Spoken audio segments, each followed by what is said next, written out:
You're listening to Party Nerds Weekly.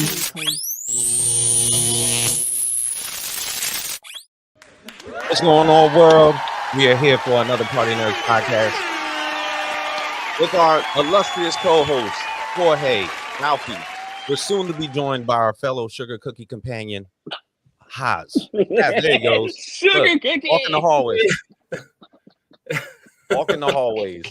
He is here. All right, so look, first off, we'd like to thank everybody. If you had an opportunity to tune in these past 6 episodes, it was more so a revelation of us going through these 6 episodes of Loki, and we are here at this finale. And might I say that was probably like the first time. What's up, Andre? Andre, what's up, man? Good to see you, man. It's probably the first time in a long time that I've seen like social media kind of erupt around a Marvel show that ended in a certain specific way. So in the end, we're looking at this from the time frame that we're in. Yes, landscape, portrait, phone, looking down the hallway. Android. You know, so Loki taught us a lot of things in these 6 episodes, and more so with this finale. We have to look at it from the standpoint of what comes next. What does this generally mean? There's a lot of questions, and we're here to try and answer as much as possible. Mm-hmm. Hopefully, Haas gets his thumb off the screen. My bad. We're setting up. Look, the POV is crazy right now. You might want to just like do something about that. Yeah. Hold on. I got a sound for that. Here we go. Yep, there it is, right there. But essentially, I'll go first to you, Ralphie, while we got this amazing setup happening below us.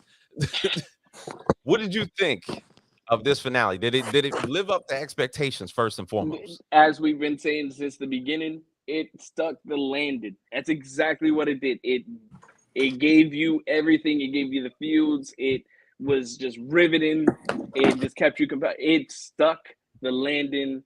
And Loki, as I've stated before, hands down, best thing to be produced by Marvel right now. For sure. And yo, what's up, Albert? How you doing, sir? I mean, the biggest thing that I can say, compelling wise, is that, you know, all these shows that we've witnessed so far, or better yet, a lot of these movies that we've witnessed so far, there's always been like this final battle between some 2 people, classic hero villain type of confrontation that's generally happened out there. And this did not happen, and we did not fucking care. So normally, looking at the aspect of how this was played and where it drew us into states of confusion most of the season, you know, like between the first episode, the 3rd episode, when everything flashed back after Victor Timely's death, you know, there was all these bouts of confusion, and these were the cliffhangers between these episodes that were just fucking nuts. So when we're like looking at it from that type of standpoint, we trying to piece all this shit together, and it at the end, I felt, my own opinion, that it was something very simple. It was very simple. It was more so that like Loki just had to come up to the conclusion of himself, of something that he felt that he was promised, and ultimately was his for the taking. Haas looks like he's about to shoot a rap video. It's also true. Darnell is in the chat. Haas, what did you think of the finale now that we got you here? What's up, y'all? How y'all doing? Oh my god. How y'all doing? Yo, first of all, we can call it the season finale or the series finale, because it was definitely a series. Definitely, and because there's no point to it being called Loki, right? Mm-hmm. After this, he's done. But yo, it's one of the best endings Marvel has ever. Matter of fact, any comic book, film, show, it's one of the best endings. One of the best ending sequences. Cliffhanger at Infinity War? I said one of the best. I didn't say the best. One of, okay. I think that's like saying like, oh yeah, Magic Johnson's one of the greatest players of all time, but nobody says he's the GOAT. You get what I'm saying? Mm-hmm. Right. That's what I mean. Like, it's one of the greatest. They did a really good job, because like I said last week, those shows, they just don't stick the landing. And we was looking, we was trying to see if they would, can they connect the dots and stick the landing? They actually did it, and they did it in a way that was just beautiful. Yeah, man, it was fucking gorgeous. Yeah, man, like they really like this is the first Marvel show that really stuck the landing. It really did. It absolutely true. Yep. So that's now. Go ahead. I ask you this. No. You good? Was this the scariest we've seen He Who Remains in any of these episodes? Because when we first saw him at the end of season 1, we saw him as someone who seemed like he was tired. You know, he just wanted to give all this shit up. But ultimately, it's like he was playing everybody. Because that scene, when he finally just like is sitting there, like, are you just gonna continue to do this? How long are you gonna be doing this? And now that's the Kang that's scary to people. That's the Kang that should be scary to people. You know, that's the one that's like looking at a person who's going through centuries of trying to figure things out and is laughing at him. I thought that was like very specific as Jonathan Majors playing that role. And it was like when he turned it on Loki and it started to talk to him about exactly what he was doing.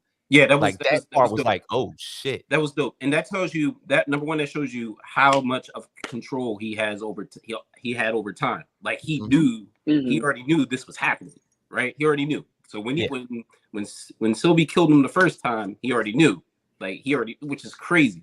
But the other crazy thing is the amount of times Loki kept going through it, like he started gaining new information and powers, and then he was able to stop time. Yeah, you know what I'm saying. So how long you been time slipping? And then you're going to use this shit at some point? He Who Remains was like, wait, like either he forgot he wrote that in the story, or he was shocked to see Loki could stop time too. You know what I'm saying? Like Loki hit him with how many you think I didn't have this conversation with you before, or whatever he said. Like, it was crazy. Like it was like a chess game, and it was amazing. Well, you know what it reminded me of, and I hate to bring this up because it's like a shift into DC. The time where Flash was running so fast, and then Superman like peeked from the side of his eye and was looking at him. Oh yeah, and it was like, bro, I can see you. Like you ain't slick, nigga. Yeah, like that type shit. So where it's like you ain't that fast, bro. Like that's the, and Flash is like looking at him like, oh shit, this nigga can see. Yeah, it was one of those things. All right, what's Darnell talking about? The irony of the fact that Loki always wanted to sit at the throne when he finally did. It wasn't as king, but as a sacrifice, becoming Yggdrasil. Yggdrasil. So we have to talk about that, because a lot of people did not understand exactly what that was and what Yggdrasil is. All right, so let me just point out the elementary version of this shit. All right, so and we're gonna get to that. Okay. But generally, we have to go back to literally Loki's first appearance, and I had to watch it. Thor 1, or better yet, even the first Avengers. These were like the two movies that showcased, and those first two movies, Thor 1, Avengers, the first Avengers movies, that is the Loki who ended up at the TVA. So if you look at those two movies and you're realizing the general basically the confusion that Loki gives about this glorious purpose that he always talks about. He's promised the throne. He don't know what the fucking throne is. He's always been fighting his brother for a specific throne. It's not he's thinking it's literally the shit that his dad sits on, and it's not something that he creates himself. So this is the burden that's basically just clouded his mind over centuries of shit, to the point where he's finally made some friends in these 2 seasons. And he feels like, even though he feels he can fix things, he doesn't want to destroy any of them. All them times where he felt like he could have killed Sylvie, he could have tore up the TVA once he got his powers back. None of that shit ever happened, because this was all a part of the plan. These were the steps that he had to take in order to get to where we were at in season 6 in that finale. You know, when he finally just realized that Victor Timely is not the person person that has to go on that gangway and do the multiplier and everything like that. Like, I have to come up with a new plan. I have to save everyone. This is and the conversation with Mobius was fucking interesting too. Where Mobius is telling them that story as to, he's asking, why do you prune? And he was like, him and Renslayer were out on a mission and come to the realization that one of the timelines, it was an 8-year-old kid and Mobius couldn't do it. Renslayer could. And when he couldn't do it, all these variants started to appear, and she made the tough choices in order for us to move forward. That clicked in his mind to where it was like, okay, this is what I need to do in order for this shit to fucking work. So we have to come to the realization that Loki felt a lot more than he's ever felt before. I mean, God, this is the same dude that pretended to be a snake and stabbed Thor when he was a kid. You know what I'm saying? Like, this is the trickery and the shit that he used to do. This is what made the ending brilliant, because there was no classic mano y mano type shit. Right. It was literally a person coming into his own and turning into something that he didn't even think he was supposed to be. Yeah, so y'all got to say to that? You can definitely say that out of all of the whole Marvel universe and characters, like, Loki probably had the greatest character development. Absolutely. Greatest character development. Like, you got from where he was basically, you went from evil to somebody who was down and out to, you literally got the throne, bro. You realized that you went and had powers, and kind of what you said, had friends that he was trying to save, had a love interest. Like, at no point in the beginning of this whole thing would you have ever imagined Loki being where Loki is at. Yeah, we watched him die. Literally, he got mollywopped by Hulk before he got dummied down. Like, we've seen him down and out, but watched, like, again, these movies and his relationship with the mother, and then even between him and Thor and Odin, and just understanding, like, yo, I do have something higher, but it doesn't have to be in this path. And like you said, it was just bringing it to the season finale where it just didn't have to be this whole clash fight. It's just you had this person taking a step into what was molded into you being iconic. You are at the throne, bro. You are it. And that honestly, like I said, is that's my conclusion for Loki. He is iconic. Word. Yeah. It is man, Loki is a great character, man. Like, not just, we already know he's a great character, but it just raised, like, his stock went through the roof. Like, through the roof. Because absolutely what we were blessed to see because of this show, we first seen his arc on this, let's say, the Sacred Timeline, right? We seen his whole arc, where actually the type of Loki that we see now is how he ended on that ship when Thanos finished them off, right? So he had already started turning over at that point, right? So what the show has showed is that through the events of Endgame and the Avengers going back in time and making a new branch, you got to see Loki actually change over much earlier. Yeah. Right. So it was always in him. Yeah. Which before he just seemed evil for no reason. Yeah.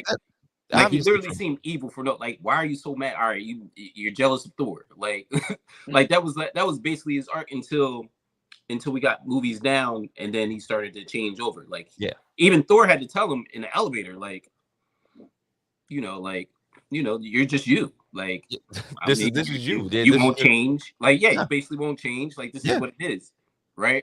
So we got to see Loki change a lot earlier, and because of that, we got to see the progression of his change. So it was like he started trusting Mobius, and then when they were going after Sylvie, and he started linking with Sylvie, and then he started making these connections with all these other characters, right, in the TVA. And we got to see the best of Loki to the point where what Loki was before, he would have killed Sylvie with no questions asked. He would have killed He Who Remains. He would did whatever, right?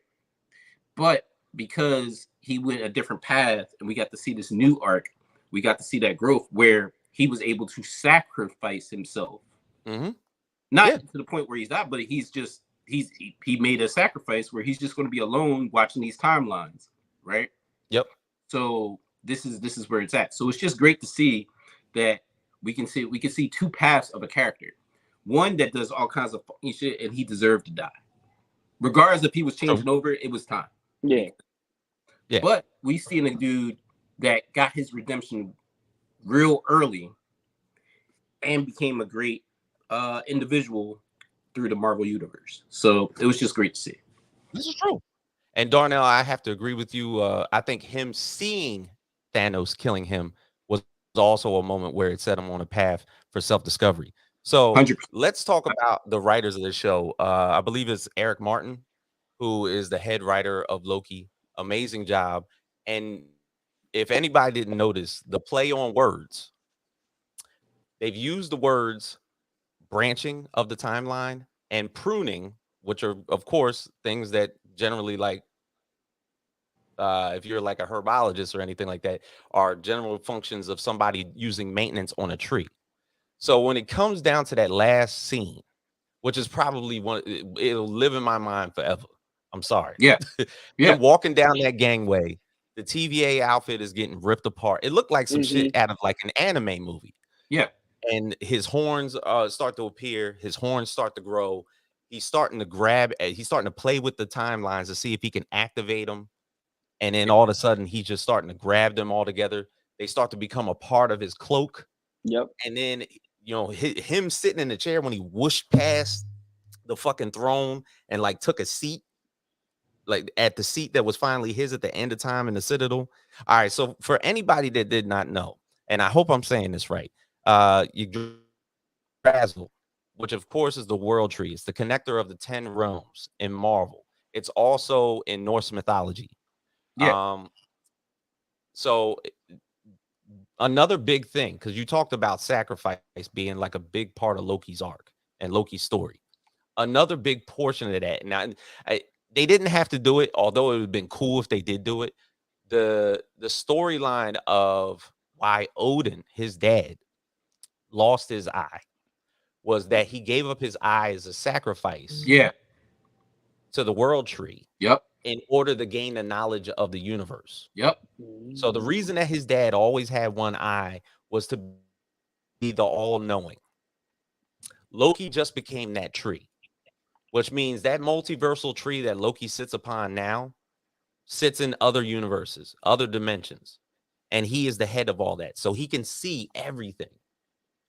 So now he's at this point now, and this is happening kind of like, regular characters have become deities, even though Loki's already a god. There's been times where, Dr. Doom, Secret Wars, getting the powers of the Beyonder, all knowing within the universe. Nobody could pretty much touch him. Jean Grey getting the Phoenix Force. Thanos getting all the Infinity Gems. Spider-Man becoming Captain Universe using the Uni power. Yeah. Like these are consistent things that happen. Reed in Secret Wars, after stealing like the powers from Dr. Doom. Like these are like certain things that have happened in time and in comics that just made this particular scene that much more dope, because it's been 14 years of one character where, whether he was an idiot, whether he was maniacal, whether he was just stupid, whether he was like somewhat empathetic because the only person that cared about him was his mama, like being a bitch ass brother to a dumbass brother to being somebody that his brother actually fucking cared about when his neck got snapped by Thanos. Like, these are the constructs that we had to go through, and it took for the person from the character, the Loki that got ripped from New York, to see all this shit happening when Mobius played that for him in the first season, to be like, yo, I'm an asshole, bro. Yeah. I'm a fucking piece of shit. Like, yo, I gotta get this shit together. So Andre put it, he was like, I tell you guys this much, AI could never write a script like that. That is correct. Yeah. Shout out to the writer and the production team. So that is absolutely correct. And for anybody that thinks that AI could write some shit like that, 14 years down the pipe, researching all of Loki's constructs and anything that he went through in the MCU, could not write no shit like that. Like that, I'm telling you, if there will be lists that will be put out 20 years from now, and there will all that Loki scene of him going down the gangway and constructing all those multiversal branches will be in that list forever. Yeah. No. Regardless of what that list is. Certified. 100%. Great. I mean, this show is written so well.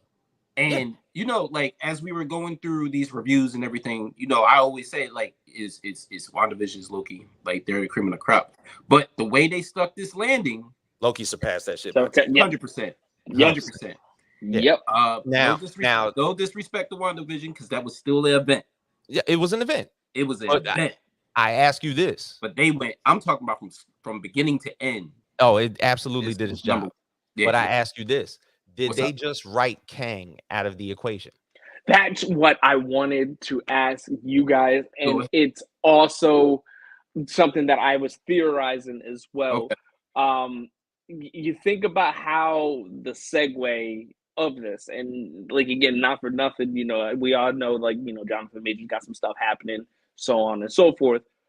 But how they ended off everything, especially with the Victor Timely part where they normally drop the book, they didn't drop the book, right? So it already kind of like gives you kind of like a hindsight of maybe we might not need the Kangs anymore, or it's not going to be necessary.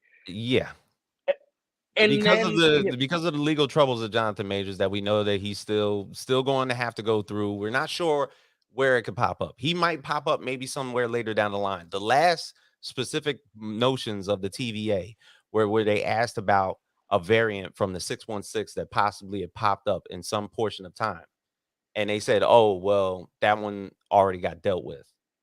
But the thing is, it wasn't exact. Was it in 616 because he was in the quantum realm? Yeah, so they said adjacent, right? So adjacent would mean like, in the quantum realm, in the 616 though.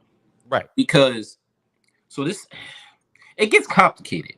It does, because his variants are still out there. He even said that. Yeah. Not just that, but just so the quantum realm, right, is supposed to be like, so it's obviously a microscopic universe inside universe. But if you remember watching What If, right, the zombie episode, and how Janet was the first one to get the virus first, right?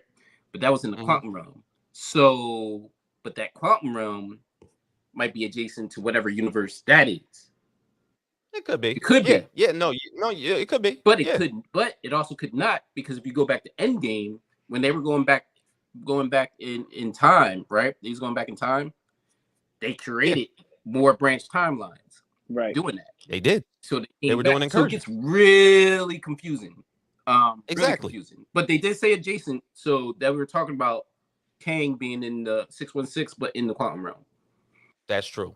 Well, I mean, at the end of the day, if that does happen to where Kang is no longer a portion of the MCU, I feel like it could be a decent send off for him, because that last bit of He Who Remains will stick in everybody's mind as like, this motherfucker's still scary.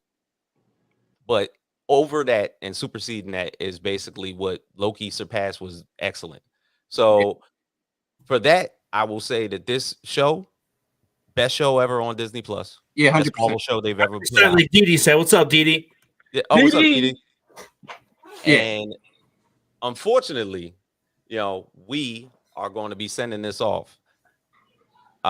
Because as of right now, we will be doing another episode going into the Marvels. So stay tuned, people. So for myself, Ralphie, Haas, Jorge, we are out. And we'll be right back. We'll be right back for a new show. Yep. Park them if you got them. We'll be right back. We'll be right back.